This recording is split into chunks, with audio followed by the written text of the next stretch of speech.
दोस्तों, तो ये देखिए जी माशाल्लाह से मेरे कॉकटेल के चिक्स बड़े हो गए हैं, पिने इनकी आ गई हैं, बाल तकरीबन आ गया माशाल्लाह से।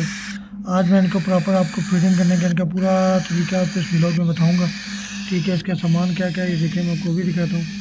इसके लिए चाहिए होगी आपको एक अदद सिंज, और इसके आगे लगा होगा ये एक छोटा सा पाइप। और ये पाइप आपको कहाँ से मिलेगा, ये आप किसी भी मेडिकल स्टोर पर जाएंगे, आप उनको बोलेंगे IV सेट दे दें, ड्रिप के साथ जो IV सेट होता है ना वो लेके उसका पाइप आप यहाँ से लगा सकते हैं, ये क्योंकि वो नरम होता है। उसके बाद आपको थोड़ा सा पानी चाहिए होगा गिलास में, और ये ग्रे वाटर, इसका बहुत अहम किरदार है सारे काम में।